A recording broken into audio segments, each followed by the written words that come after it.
Misalnya saya beri contoh yang Bapak nggak pusing nih ya.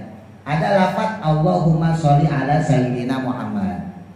Jadi andai kata kita mau baca Allahumma sholli ala Muhammad, masih dapat. Kenapa? Karena Muhammadnya sebagai badal, sedangkan sayyidininya mubdal minhu. Mubdal minhu bisa dihilangin. Tapi sebaliknya, Bapak nggak bisa mengucapkan sayyidina tanpa mengucap Muhammad. Kalau Bapak mengucap Allahumma sholli ala sayyidina sallallahu alaihi wasallam, dia kagak masuk jadinya. Kalau Bapak baca itu di tahiyat, kagak sah tahiyatnya. Kalau Bapak baca tahiyat tanpa sayyidina Allahumma sholli ala Muhammad, sah sholatnya. Bapak lengkapin yang paling bagus Allahumma sholli ala sayyidina Muhammad, sah sholatnya.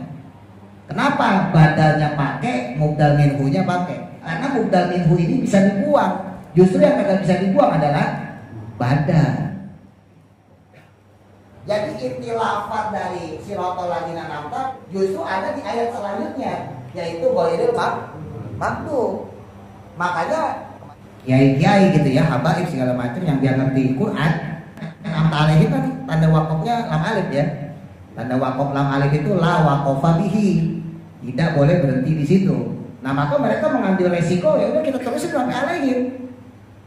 Siratal ladzina an'amta alaihim ghairil maghdubi alaihim. Terus kita ulang ghairil maghdubi alaihim waladdallin. Jadi seandainya Bapak memang terpaksa harus berhenti di situ, siratal ladzina an'amta alaihim, itu memang karena nggak kuat, bukan karena sengaja berhenti. Karena ketika sengaja berhenti berarti Bapak menghilangkan badalnya. Padahal badal ghairil maghdubi alaihim itu lebih penting daripada an'amta alaihim. Allahumma sholli wa sallim asrofas sholati wa taslim sayyidina Muhammadin. Nah yang saya tanya lafadznya Raufur atau Raufir? Raufur Rahim apa Raufir Rahim?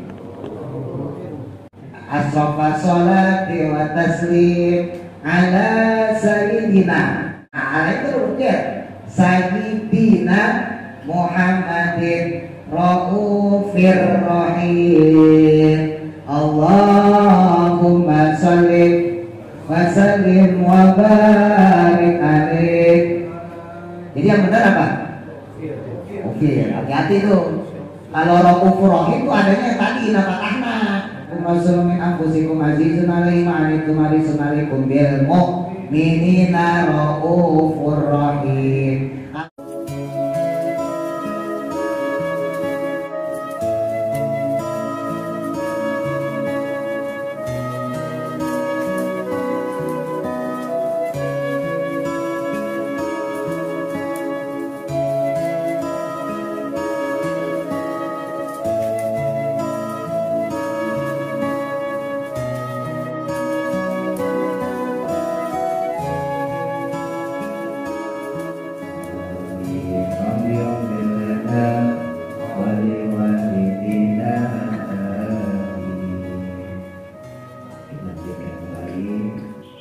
Bismillahirrahmanirrahim. Qala musannifu rahimahullahu ta'ala wa nafa'na bihi wa bi barakati ulumihi fi dharaini amin.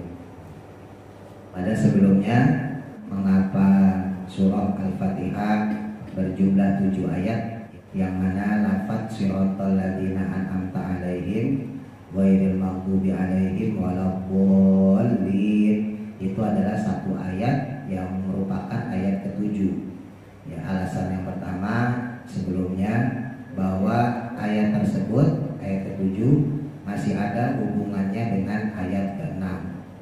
Terus yang kedua kemarin kita bahas, yaitu ayat ke-7 merupakan sifat daripada ayat ke-6. Nah sekarang yang ketiga, asalisu, adapun pendapat atau dalil yang ketiga bahwa ayat ke-7 itu merupakan satu ayat, ya, bukan 7 dan 8. Innal mubdala minhu, sesungguhnya mubdal minhu fi hukmil mahdufi, berada atau menempati hukum lafaz yang dibuang. Nah, ini masih bahasa Arab nih Pak ya, lanjutan kemarin. Ya mudah-mudahan sih paham lah ya. Ya paham syukur enggak ya udah gitu ya. Pokoknya udah pernah belajar gitu ya. Jadi kalau ditanya udah pernah belajar bahasa Arab, udah. Waktu di ahli kelas belajar apa? Oh sifat, badal, paham nggak? Ya enggak. Jadi ada selain sifat yang namanya badal. Badal kalau kita sering sebut pengganti. Misalnya ada khotib nggak datang, ya kan? Badal khotib, badal pengganti. Atau ada imam traweh nggak datang. Wah, imamnya nggak datang, badalin Pak Haji, misalnya gitu ya. Nah itu namanya badal. Badal itu bahasa Arabnya namanya pengganti. Nah sesuatu yang digantikan namanya mubdal minhu. Nah di sini sebutin nih.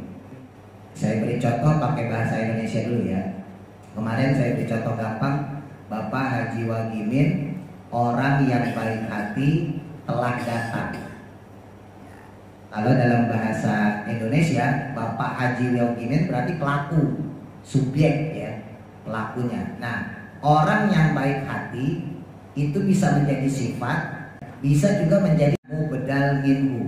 Mungkin kalau baik hati itu terlalu umum, ya, terlalu umum. Tapi kalau kita menyebutkan satu sifat yang khusus, yang nggak bisa digantikan kecuali oleh Bapak Haji Wagimin, nah maka kata yang tertuju tadi ya hanya kepada Bapak Haji Wagimin. Saya agak enak nih. Apa Pak Haji? Ciri khusus Pak Haji apa coba? Ciri yang nggak dimiliki orang-orang sama Pak Haji Wagimin apa? Selain baik hati, kalau baik hati kan masih hukum ya. Apa kira-kira? Perubahan. Nah, bisa tuh. Nggak ada nih yang lebih banyak ya. Nah, Bapak Haji yang beruban. Nah, berarti kata beruban tadi menjadi mubdal minhu. Misalnya kita ngomong, telah datang seorang haji yang rambutnya telah beruban. Tanpa kita mengucap baik hati ya. Nah, maka nanti orang akan tertuju. Oh, berarti seorang haji yang rambutnya telah beruban adalah Bapak Haji Wagimin. Nah, walaupun nggak disebutin ya Bapak Haji Wagiminnya, tapi kata beruban tadi itu udah identik ya, udah identik dengan Bapak Haji Wagimin atau siapapun lah ya. Jadi kalau sifat itu lebih umum, bisa kepada yang dituju atau siapapun. Misalnya tadi Bapak Haji Minnya baik hati. Nah yang baik hati itu bisa buat Pak Haji Wagimin, bisa juga buat orang lain. Nah itu sifat ya. Tapi kalau badal nih pengganti, ini nggak bisa kemana-mana kecuali untuk orang itu. Ya, misalnya tadi Bapak Haji Wagimin yang rambutnya beruban. Ketika disebutkan yang rambutnya beruban, maka nggak ada lagi kecuali Bapak Haji Wagimin. Nah, dalam hal tauhid misalnya kayak sifat Allah ya, Ar-Rahman, Ar-Rahim, Al-Malik dan seterusnya ya, sampai Dzul Jalali wal Ikram. Itu ada sifat-sifat yang memang diberikan oleh Allah kepada manusia. Dulu saya contohin kalau Bapak misalnya baca Maulid tuh ya, Bapak baca Inna Fatahna Laka Fatham Mubina gitu ya, dan seterusnya tuh. Itu kan ada lafaz Azizun alaihi ma anittum harisun alaikum bil mu'minina raufur rahim. Raufur rahim itu bukan sifat Allah di situ. Itu sifatnya Nabi. Kalau kita ambil dari awal, laqad ja'akum, telah datang rasulun, seorang rasul, maksudnya Nabi Muhammad ya, min anfusikum, dari golongan kalian, maksudnya dari bangsa Arab, bangsa manusia. Harisun, yang dia itu gampang iba kepada orang tuh, belas kasihnya tinggi. Harisun alaikum, kepada kalian, bil mu'minina, kepada orang-orang yang beriman, raufur rahim. Nah, jadi sifat Raufur Rahim itu dalam hal ayat tadi bukan untuk Allah. Padahal Rauf itu kan sifat Allah. Ya, Maha menguasai, Maha mengawasi, itu Ar-Rauf. Rahim, Maha kasih sayang, gitu ya. Pada secara umum, sifat Rauf dan sifat Rahim itu bisa dikategorikan berarti bukan cuma milik Allah. Kenapa? Karena diberikan predikat itu kepada Nabi Muhammad. Jadi kata sifat Raufur Rahim memang kita kenal dalam Asmaul Husna. Ya, Raufur Rahim, Rauf, Maha Arif, sedangkan Rahim Maha Penyayang atau Maha Pengasih, boleh sama aja. Yang kita kenal rahmat Raufur Rahim itu aslinya milik Allah, sifat Allah. Ternyata diberikan oleh Allah kepada Nabi Muhammad. Ya, dengan demikian Allah memberikan sifatnya kepada Nabi Muhammad sehingga Nabi Muhammad memiliki dua sifat itu, Rauf dan Rahim. Selain yang tadi ya Harisun ya, selain yang Harisun, Nabi Muhammad punya sifat Rauf dan Rahim. Maka andai kata kita sebutkan doang Rauf dan Rahim, maka belum jelas tuh. Maka harus ada lafaz Rasulun yang Nabi Muhammad tadi, gitu. Nah, kata sifat tadi itu bisa dibilang majmuk ya, secara umum. Kalau dalam hal ini tadi bisa buat Allah, bisa buat Nabi Muhammad. Kalau dalam hal tadi contoh baik hati bisa disematkan kepada Bapak Haji Wahidin, ya bisa disematkan kepada Bapak Haji Rijal dan sebagainya lah.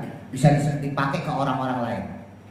Nah, tapi ketika Allah punya sifat yang kita sebut dengan sifat 20, wujud, qidam, baqo, mukhalafatul hawadisi, nggak bisa digantikan.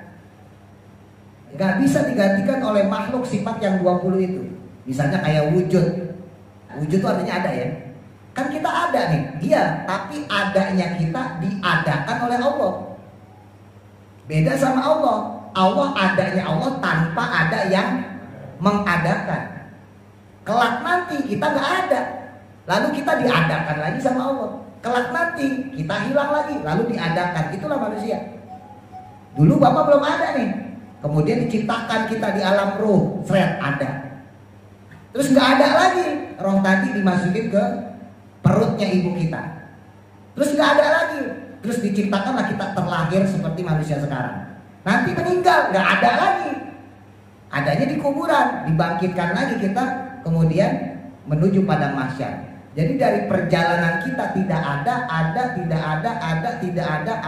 ada, terus sampai nanti kita diabadikan oleh Allah di surga. Ya, jadi adanya kita diadakan oleh Allah. Abadinya kita nanti di surga karena diabadikan oleh Allah. Sementara Allah adanya tidak ada yang mengadakan. Abadinya Allah, bangkoknya Allah, wujudnya Allah, itu nggak ada yang bikin, Allah sendiri. Jadi wujudnya Allah ya wujud udah. Qidam terdahulunya Allah ya terdahulu udah. Bangkoknya Allah, kekalnya Allah ya begitu udah. Beda sama manusia.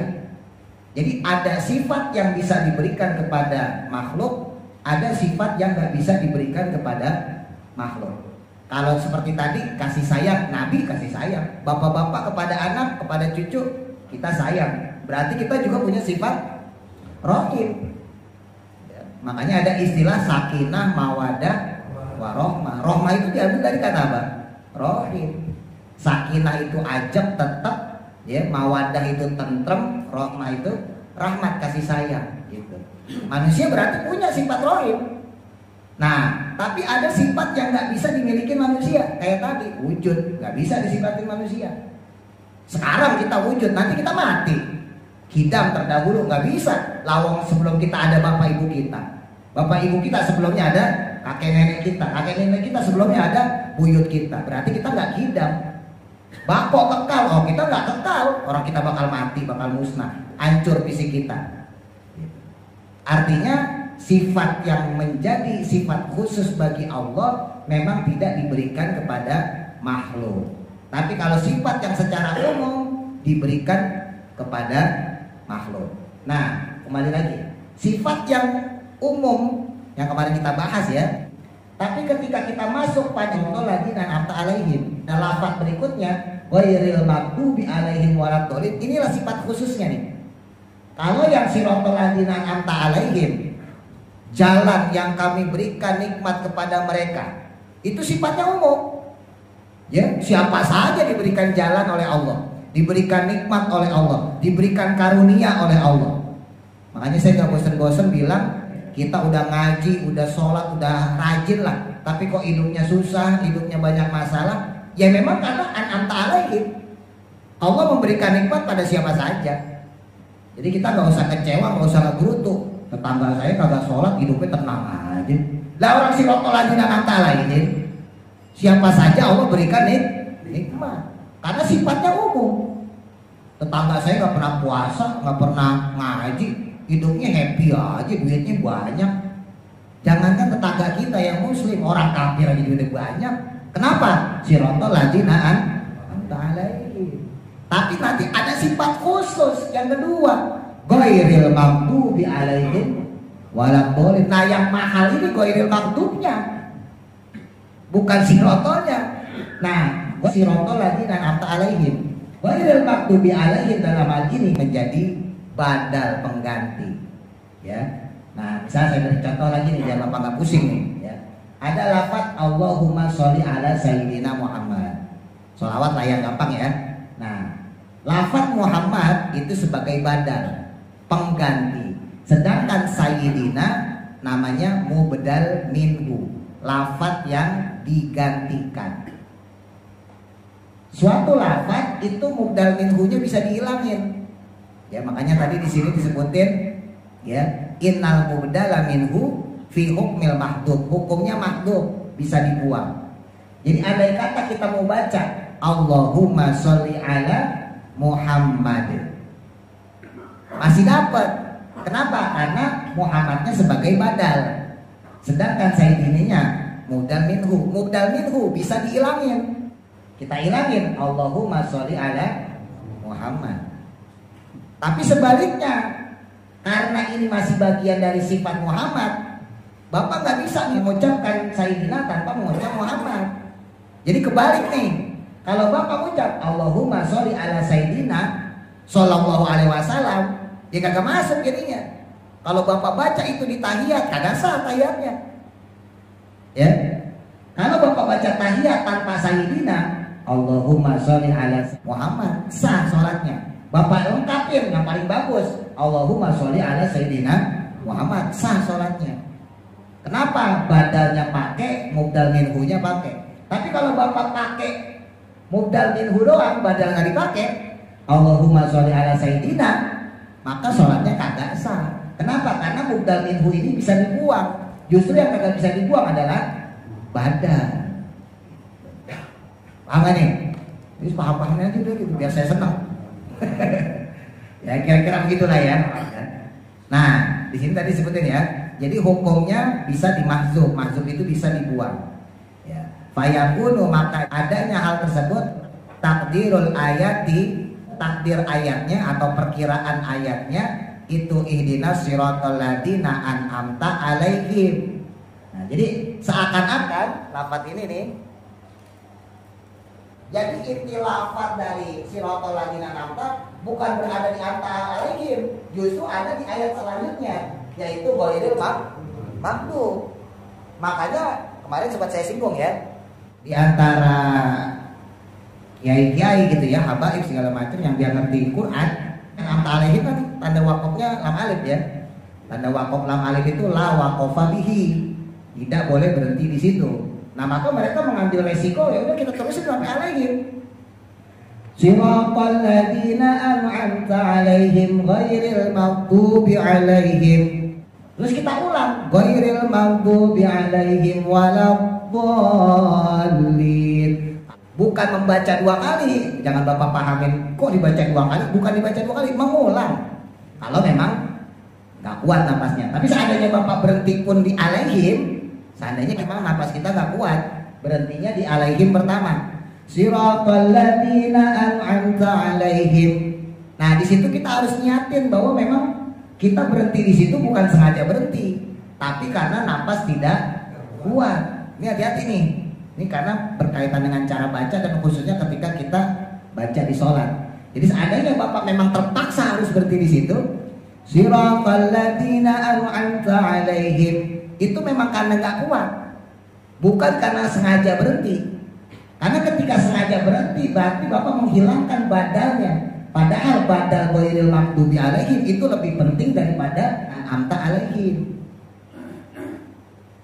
Paham gak? Jadi seakan-akan kalau Bapak baca sholawat lebih baik tanpa sayyidina tapi pakai Muhammad, Allahumma sholli ala Muhammad, Allahumma sholli, kan begitu, daripada Allahumma sayyidina tapi Muhammadnya kagak disebut. Berarti masih penting siratal ladzina ghairil maghdub daripada an'amta alaihim tapi berhenti. Kan kesimpulannya begitu. Jadi sampai segitunya Al-Quran tuh mengatur tata cara baca ya. Nah, nanti saya singgung sedikit lagi, takut nggak cukup saya terusin dulu. Lakin tetapinya ya, padahal tolabal ibtidai meminta petunjuk bisiratiman dengan jalan orang an'ama yang diberikan nikmat Allahu oleh Allah Ta'ala alaihim kepada mereka, itu la yajuzu tidak boleh illa bi syartaini kecuali dengan dua syarat ya. Diperbolehkan seseorang meminta petunjuk kalau syaratnya dilakukan dua. Apa tuh? Yang pertama ayakuna adanya dalikal mun'imu, yaitu orang yang diberi nikmat alaihi kepadanya itu ghairi makdubin, yaitu bukan yang dimurkai alaihi kepadanya. Jadi syarat orang yang mendapat nikmat kalau pengen yang bagus, yang pertama adalah ghairil makdub, orang yang tidak dimurkai ya. Walad dolan, loh kenapa bukan dolin? Karena mufrad ya. Dolin itu dia jamak, dolin, muslimina, dolina, mukminina. Nah, kalau dolan di sini mufrad, kata tunggal. Walad dolan, dan juga bukan orang yang sesat. Jadi syaratnya nikmat itu bisa menjadi anugerah dari Allah, fadilah dari Allah, syaratnya dua ya, ghairil makdub sama walad dolin, tidak dimurkai dan juga tidak sesat. Fa'ana lau saqatna, maka jikalah kita itu menghilangkan hada syarto, akan syarat ini, kalau syarat itu dihilangin, maksudnya dibikin umum ya, nggak dibikin khusus, lam yajuz, maka tidak bisa ya, tidak boleh apa al-ihtida'u, yaitu untuk meminta petunjuk bihi dengannya. Jadi nggak boleh kalau kita minta nikmat tanpa ada tujuan menghindarkan diri dari murka Allah atau dari kesesatan gitu. Jadi menghindari diri dari murka Allah dan dari kesesatan dalam hal memohon karunia Allah itu wajib ya. Makanya dalam hal ini ketika Bapak doa misalnya ya Allah berikan saya rezeki yang halal yang banyak, itu masih sifatnya umum, harus kita khususin lagi. Misalnya apa? Untuk beribadah kepada Engkau gitu. Jadi kalau kita doa ya Allah berikan hamba rezeki yang halal yang banyak, itu masih umum tuh ya. Ibarat siratal ladzina an'amta alaihim, belum jelas itu ghairil maghdubi alaihimnya belum ada. Makanya diusahain dikhususin ya, tujuannya ya Allah untuk supaya beribadah kepada Engkau ya. Kemudian disebutin lagi ya, wadalilu, dan adapun dalil alaihi atasnya qauluhu, yaitu firmannya Allah Ta'ala, alam taro ilal ladina badalu nikmatallahi kufra. Nah ini surah Ibrahim ayat 28. Alam taro ya, di Quran tuh banyak banget ya, alam taro, alam nasro, alam taro. Nah itu sindiran buat kita. Alam taro, tidakkah kamu melihat ilal ladina, kepada orang badalu yang dia itu menukar nikmatallahi, akan nikmat yang Allah berikan, kufron dengan kekufuran. Jadi banyak orang yang sudah dikasih nikmat sama Allah tapi ditukar dengan kekufuran. Maksudnya ditukar kekufuran apa? Nikmat diberikan oleh Allah tapi dipakai buat maksiat. Kaki dipakai buat melangkah ke tempat yang kurang baik gitu ya. Tangan dipakai buat ngejairin orang, mulut dipakai buat menyakitin hati orang. Nah itu namanya nikmat Allah tapi dijadikan maksiat gitu. Wahada, dan adapun hal ini itu ya dulu menunjukkan ala annahu, bahwa sesungguhnya Allah Subhanahu wa taala itu qad an'ama, sungguh Allah telah memberikan nikmat alaihim kepada mereka, illa annahum, kecuali ya maksudnya sesungguhnya mereka, hanya saja mereka itu lama soru, saat itu menjadi min zumratil makdubi, daripada golongan yang dimurkai, mendapat murka ya alaihim atas mereka, wa min zumratil dolin, dan juga menjadi golongan yang dolin, yang sesat. La jaroma, maka tidak termasuk, lam yajus, tidak boleh, al ihtida'u, meminta petunjuk, bihim, dengan mereka itu. Makanya ketika seseorang meminta petunjuk harus juga ditertentukan, maksudnya gitu. Jangan kita cuma minta petunjuk doang, karena ketika kita minta petunjuk bisa jadi petunjuk itu mengarahkan kita kepada Allah tapi juga bisa mengarahkan kita justru menjauh dari Allah. Petunjuk atau hidayah ya kita nyebutnya, itu kan merupakan bagian dari cabang ilmu, Pak. Ya, cabang ilmu itu diantaranya adalah petunjuk hidayah. Di antara ciri orang itu punya ilmu, ya ilmunya mumpuni adalah adanya petunjuk, adanya hidayah dalam diri dia, gitu. Nah, petunjuk atau hidayah karena merupakan cabang ilmu itu bisa mengantarkannya kita pada Allah, tapi juga bisa bikin jauh kepada Allah. Ada orang yang dia tahu ilmu, belajar dengan benar, terus kemudian mempraktekkan dengan ibadah. Nah itu yang benar tuh, ya. Yang tadi disebut siratal ladzina an'amta 'alaihim ghairil maghdubi 'alaihim. Tapi ada juga orang yang dia punya ilmu, ya cukup ilmunya, dapat hidayah dari Allah, tapi digunakan untuk melawan Allah. Jadi ilmu yang dipakai cuma buat ngakalin orang, gitu. Ilmu yang dipakai cuma buat ngakalin diri dia sendiri. Gimana caranya bisa gampang. Misal ya, dulu dia nggak ngerti nih ilmu kodok sholat nih, misal aja nih gampangnya gitu. Nggak ngerti dia ilmu kodok sholat. Ternyata pas dia belajar, oh sholat itu wajib dikodok. Kalau nggak sholat zuhur, misalnya ketiduran ya, bangun asar berarti wajib kodok sholat zuhur, kan belum sholat zuhur tadi. Atau misalnya dia sholat asar juga ditinggalin, ya bangun maghrib, saya tadi belum sholat asar, tinggal kodok maghrib. Kalau orang yang mendapatkan ilmu, mendapatkan hidayah, lalu dia dalam kebenaran, maka justru ilmu itu, hidayah itu menjadi rem buat dia. Oh kalau begitu jangan sampai saya mengkodok sholat, ya karena dia udah tahu ilmunya. Tapi sebaliknya buat orang yang sudah tahu ilmunya malah ngentengin sholat. Gampang orang bisa kodok ini. Buat orang yang punya ilmu, punya hidayah tadi berupa kodok sholat ya, setelah dia mengetahui itu malah meremehkan sholat. Kalau orangnya kagak benar tadi tuh, kalau menjauhkan diri dia dari Allah, akhirnya dia pikir, ntar sholat zuhur di rumah aja deh, bisa kodok sekalian sholat asar. Lama-lama meremehkan sholat, zuhurnya dikodok, asarnya dikodok, maghrib dikodok, isya dikodok, ya, subuh dikodok, akhirnya dikodok semuanya. Gara-gara punya ilmu. Tapi ilmunya dimanfaatin buat ngakalin hukum.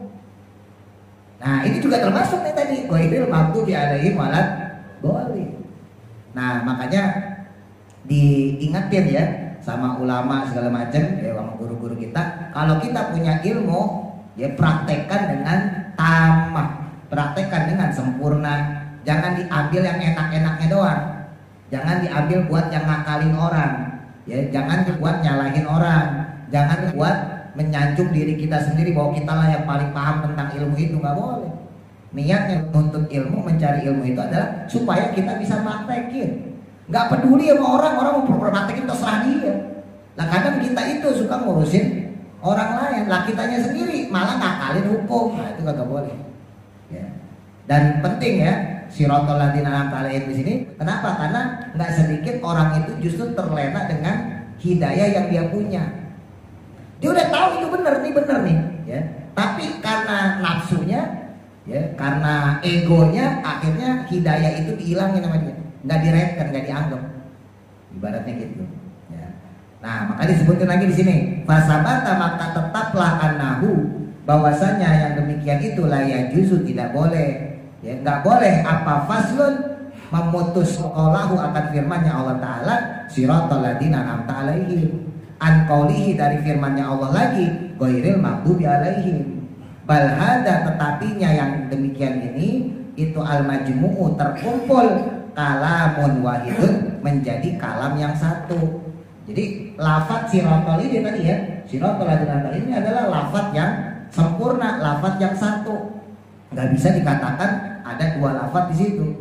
Fawajaba maka wajib apa al qaulu ucapan bi anahu bahwa sesungguhnya lafaz tersebut itu ayatun wahidatun adalah ayat yang satu. Fa in qalu maka jika berkata mereka, nah seandainya ada orang yang mengkritisi balik, alaisa anna qaulahu alhamdulillahi rabbil alamin ayatun wahidatun.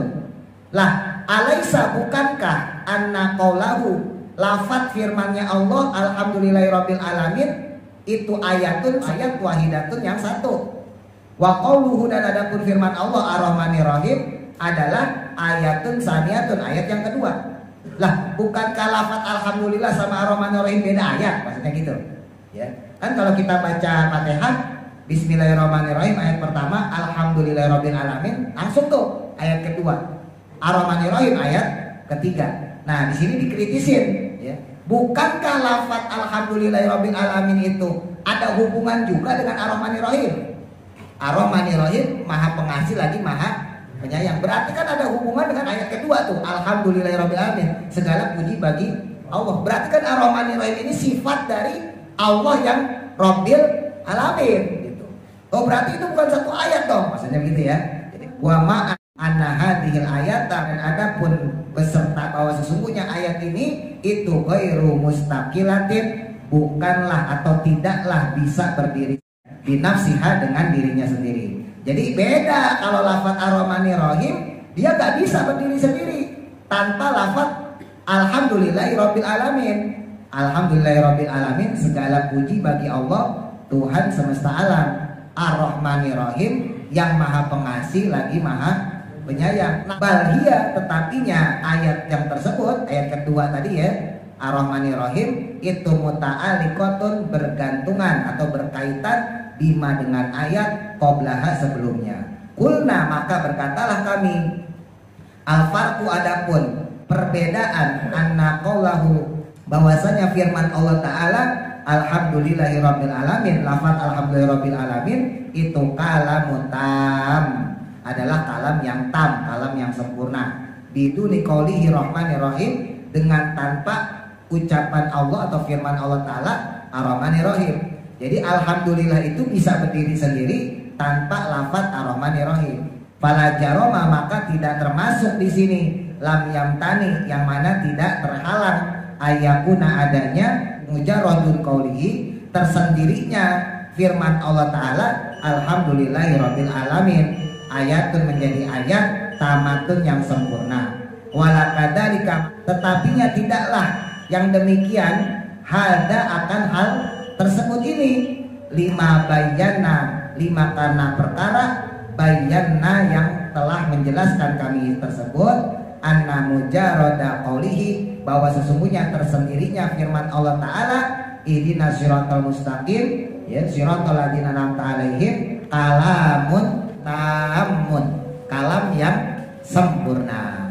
Bal, tetapinya malam yadhamu, selama tidak digabung ilaihi kepadanya, qauluhu, firman Allah Ta'ala ghairil maghdubi 'alaihim waladdallin, lam yasiha, maka tidak sah atau tidak benar. Qauluhu, firmannya Allah Ta'ala ihdinas siratal mustaqim siratal ladzina an'amta 'alaihim, maka fazohara, maka jelaslah al-farqu, perbedaannya hal tersebut. Apa baca? Allahumma sholli wa sallim ala sayyidina Muhammadin. Ya, saya mengambil yang tiba aja. Allahumma sholli wa sallim asrafas sholati wa taslim sayyidina Muhammadin. Nah, yang saya tanya lafadznya Raufur Rahim atau Raufir Rahim, Raufur atau Raufir? Ya, Raufur Rahim apa Raufir Rahim? Ya, asrafas sholati wa taslim ala sayyidina.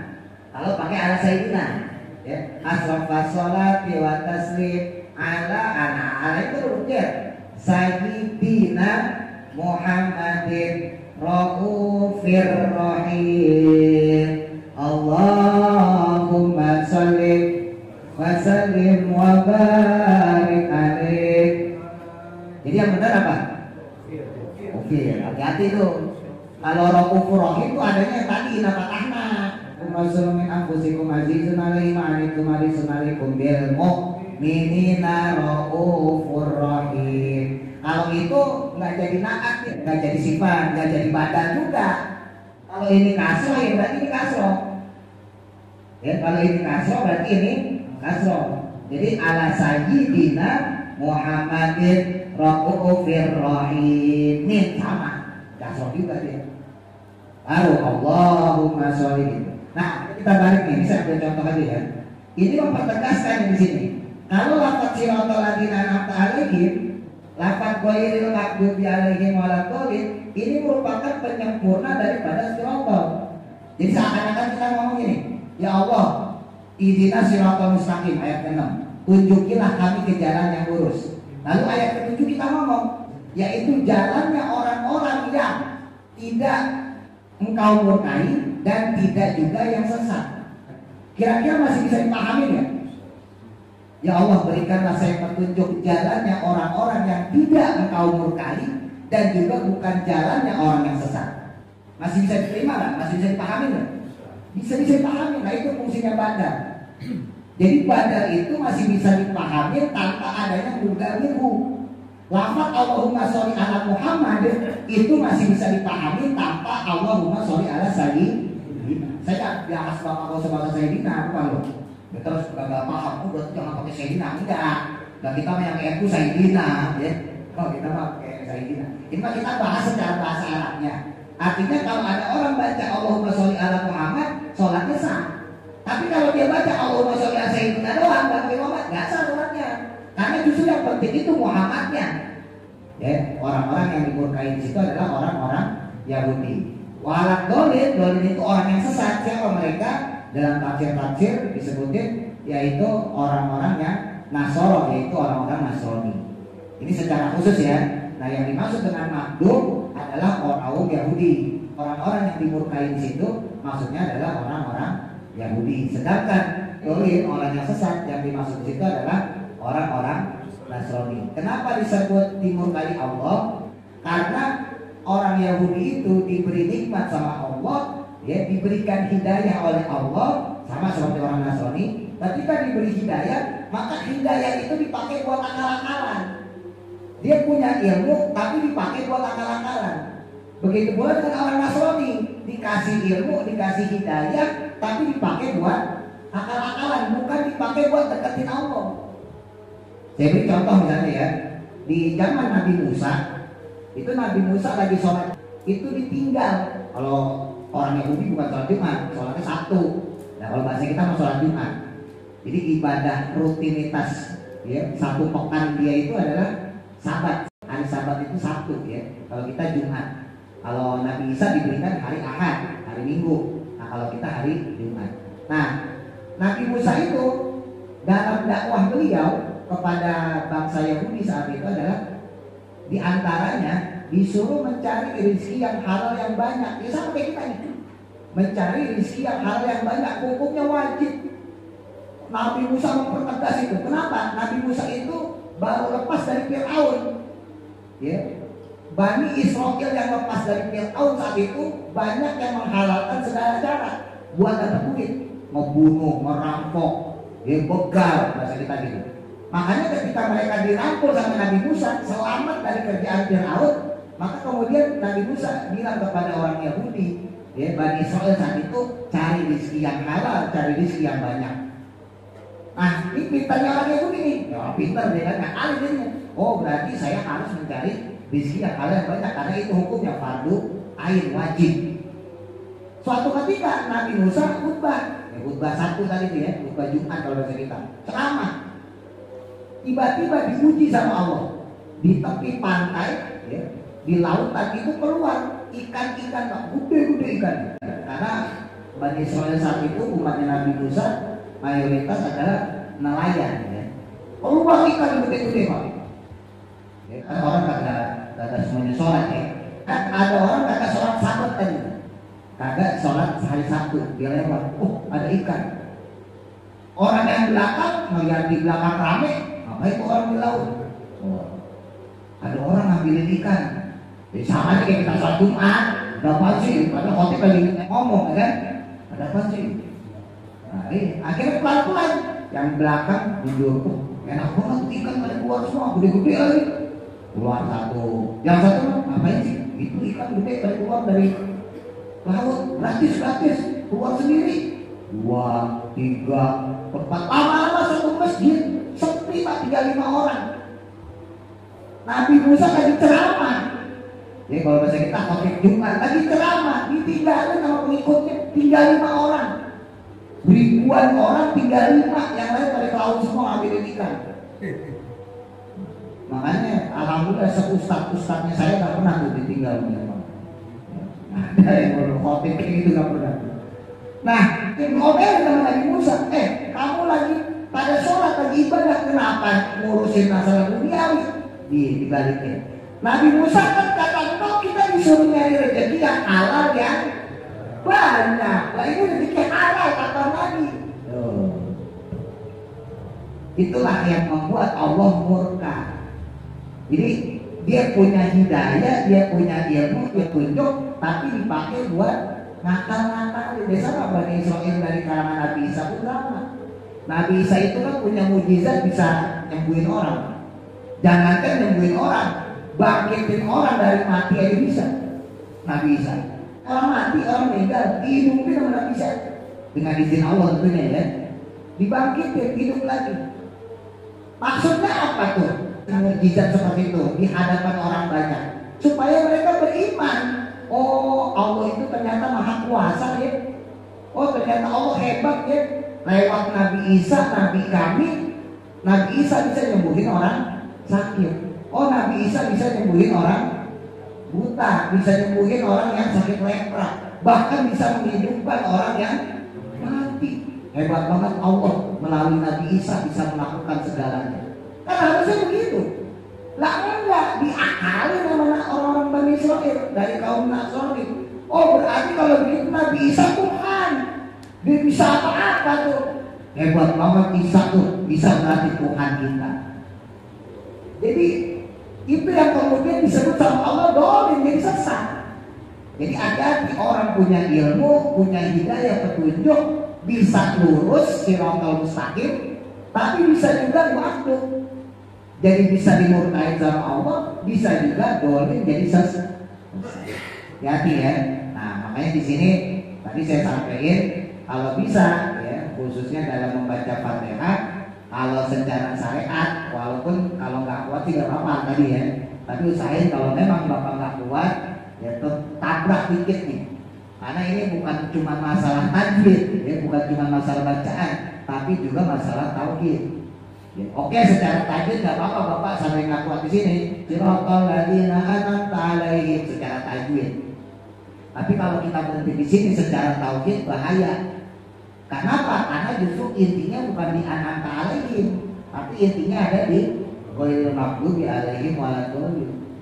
Makanya sering saya sampaikan, saya kalau nggak kuat saya berhenti di 'alaihim. Siratal ladzina an'amta 'alaihim ghairil maghdubi 'alaihim gitu. Terus mengulang, bukan baca 2 kali. Kalau baca 2 kali nggak boleh. Ya bapak ulang lagi baca dari siratal nggak boleh itu kan. Nah ini mah mengulang, bukan membaca 2 kali. Kalau membaca 2 kali berarti menambah jumlah rukun. Ini bukan menambah jumlah rukun, mengulang bacaan karena kita nggak sampai. Karena memang ulama tajwid sendiri sebetulnya nggak memperbolehkan berhenti di sini. Cuman ada toleransi kalau memang nafasnya kagak kuat. Tapi tadi syaratnya kalau memang nafasnya kagak kuat berhenti di an'amta 'alaihim di sini, jangan bapak niatin berhenti, niatin kagak kuat nafas. Karena secara tajwid itu yang diperbolehkan, bukan sengaja berhenti. Tapi umumnya orang awam seperti kita ketika ditanya, kenapa kamu baca siratal ladzina an'amta 'alaihim? Terus kenapa kamu berhenti di situ? Kebanyakan orang jawabnya kan, karena tanda wakof. Padahal tanda wakofnya lam alif. Lam alif itu singkatan dari la wakofa bihi. Tidak boleh berhenti di situ. Jadi kalau mau ada ghairil maghdub atau ghairil maghdubi 'alaihim, syukur-syukur bapak bisa waladdallin. Gitu ya. Bab tafsir ayat Al-Fatihah. Selanjutnya bab tentang tafsir ayat Fatihah. Dan manfaat Al-Fatihah. A'udzu billahi minasy syaithanir rajim. Bismillah.